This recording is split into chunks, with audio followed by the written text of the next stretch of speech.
us now is Terri Stearn. She is the founder of Detroit Fine Arts Appraisal, with us on the Megacast. Terri, thank you for joining us today. Hi, thanks for having me. Appreciate it. So tell us a little bit about Detroit Fine Arts Appraisals and the services that you provide. So I am an art appraiser accredited through the American Society of Appraisals, and we basically go into people's homes and appraise their art for insurance purposes. So we go to businesses and homes and photograph and do condition reports so that their insurance companies can make sure that they're covered on their insurance policies with their artwork. So who needs appraisals? You mentioned for insurance purposes, for homeowners insurance, that can be helpful. Then how often do people need to be getting their belongings, certainly their collectibles, reappraised to keep that information up to date? Sure. So typically an appraisal lasts 5 years. That's about how good the art market is right now. So maybe a piece that you had appraised 4 years ago has gone up in value. So what I do with my clients is after it does hit 5 years, I go and email them and call them and let them know that we should probably revisit what they have appraised.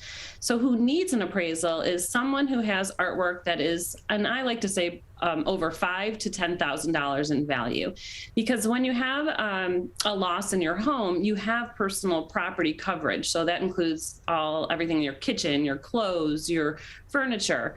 But if you have artwork that's expensive, it's going to take a lot of that policy away. So let's say a blanket policy of a typical home is $100,000, and you've got two pieces of art that are worth $25,000 each. So now you only have $25,000 to $50,000 left on your insurance if there's a fire and there's a full loss on your home. So really having the art appraised is a really smart idea. It's almost like jewelry.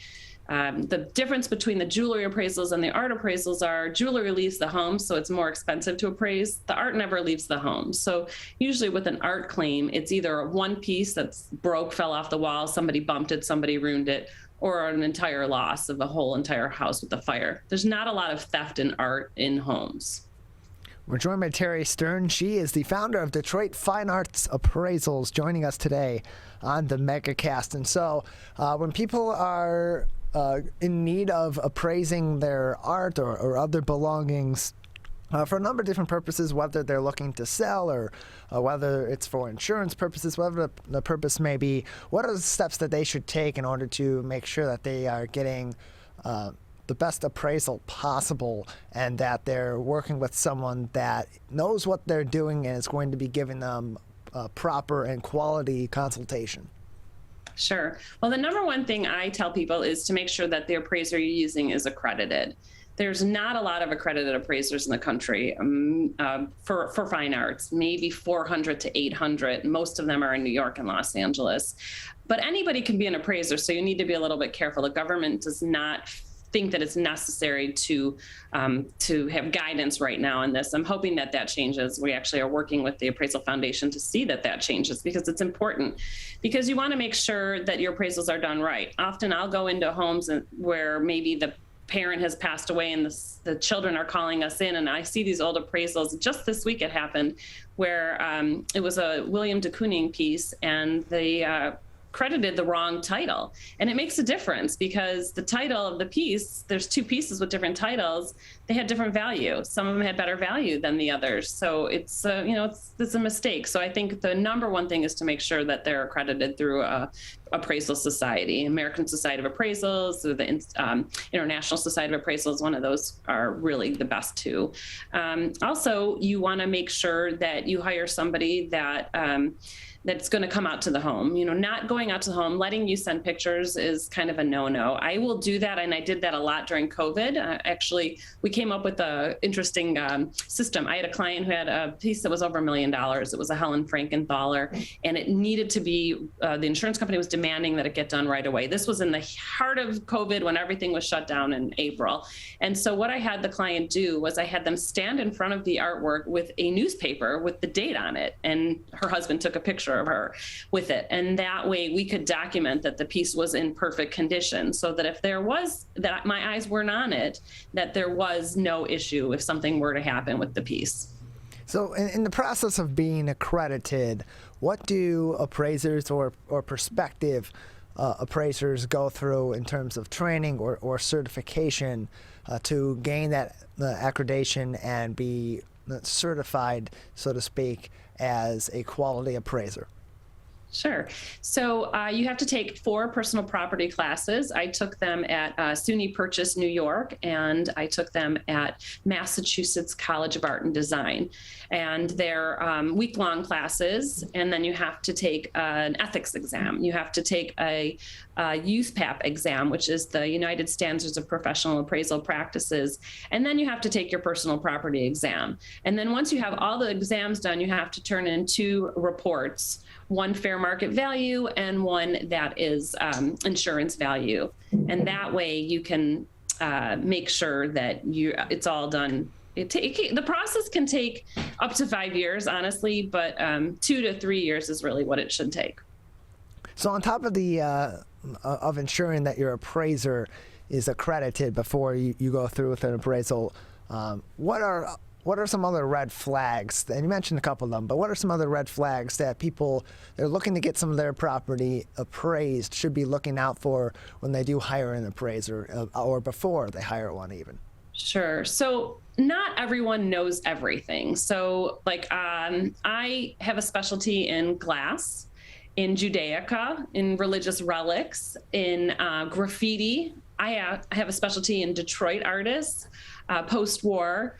But someone calls me to do African art, I can't do it. I know my limits, and people don't sometimes know their limits. And when I see a piece of African art, which I love, and I do have clients that have it, I don't know if it's old or if it was just bought to made to look old. You know, there's really good fakes now out there. So the only way I can do those kind of appraisals are if they have the paperwork that they purchased with the artwork, so that I know what exactly tribe it is, what kind of wood it is. These are just things out of my wheelhouse. Got a call the other day to do some sports memorabilia. Again, if you have paperwork and all the proof of that they're real, then I will go ahead and do those for you. Asian art, there's no one in Michigan that can do Asian art. If you've got Asian art in Michigan and someone calls me, I tell them, do not use anyone in Michigan. You're going to have to go to New York for it. You're going to have to go somewhere that someone has that specialty. And most likely it's an Asian art specialty, and that's all they'll do. So it's really important to ask the right questions when you're hiring an appraiser. We're joined by Terri Stearn. She is the founder of Detroit Fine Arts Appraisals with us on the Megacast. You also work with Le Shop 2 out of Kegel Harbor. It's a consignment shop for mid-century and fine furniture as well. Tell us about your partnership with them and some of the services that you help provide to them, as well as maybe even their customers. Sure. So we were connected through our PR person. Sari Chickerell was their PR person and my PR person. And I had a client who had like a $30,000 painting, and she wanted to sell it.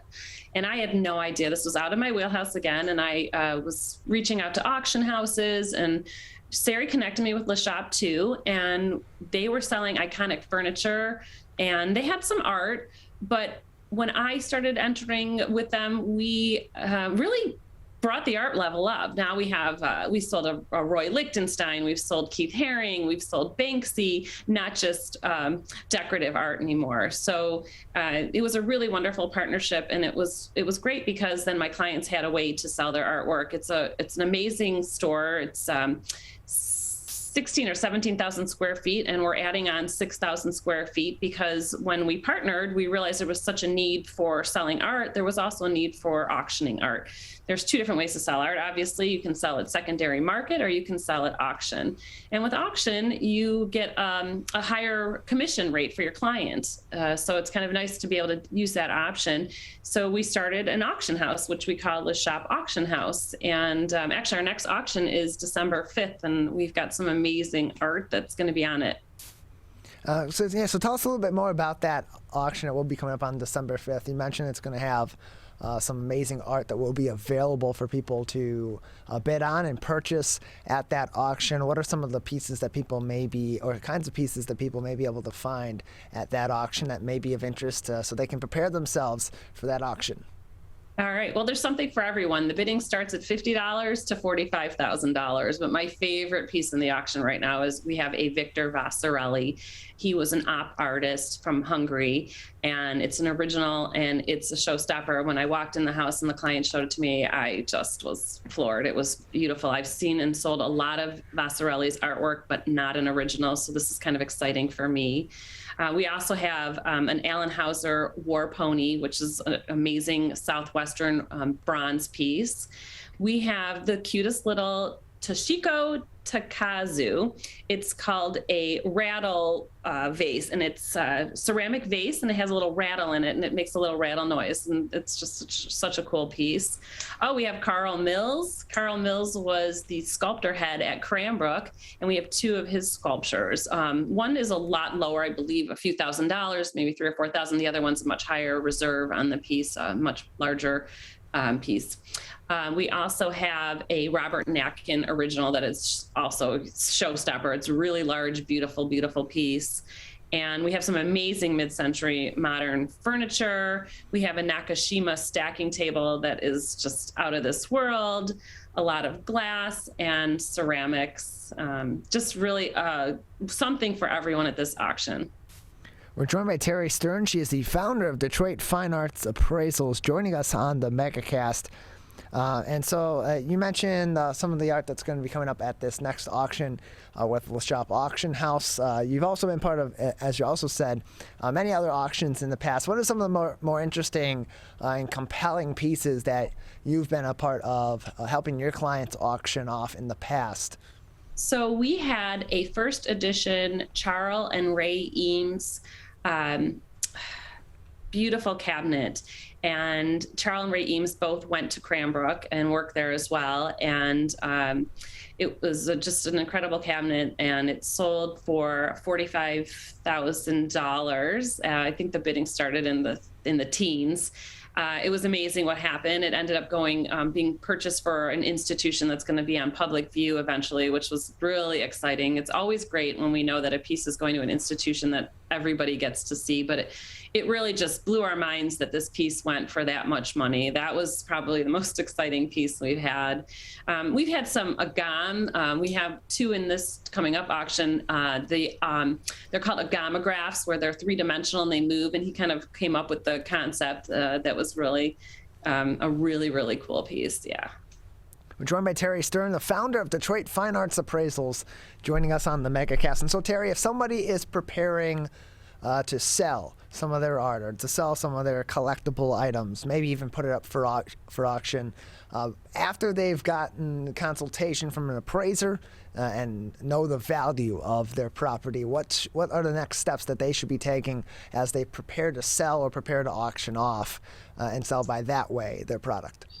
Sure. So when I go out to home, when someone calls me, oh, I want to sell this, the first thing is we have to see which avenue is the best way to sell it. Some artists have terrible auction results and we have no idea why, and some have really great auction results. So we decide, is this better to sell auction or is this better to sell retail? So then once we know that it's going on auction, we bring it into the store. We have our amazing art handler go out and pick up the piece and bring it in safe and secure. And then it's insured at our store once it gets there.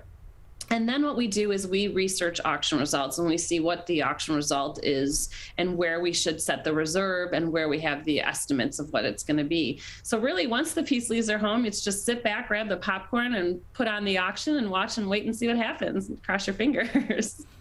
We're joined by Terri Stearn. She is the owner of Detroit Fine Arts Appraisals and the founder of Detroit Fine Arts Appraisals, joining us today on the Megacast. Terri, just another few minutes with you before we'll say goodbye. Anything else people should know about auctioning off their art or other pieces or getting those Sure. pieces appraised at this time? So what I like to tell people is that auction buyers are a little more savvy than someone that will walk into a gallery. And this is because you can usually get a better deal at auction. The reserves start lower. So maybe if a piece is selling retail for $10,000, the reserve at the auction might be $5,000. So if there's only one bidder, only you are interested in the piece, then you could walk away with this deal at $5,000. It's when the pieces get in a bidding war where they'll actually go up in a little bit of value. But the estimates that we put on our auction help people to know. So if it says it's an estimate between $10,000 and $15,000, that gives you an idea where it might land. Well, Terri, we appreciate it. Thank you very much for joining us today. Thank you so much. It was fun.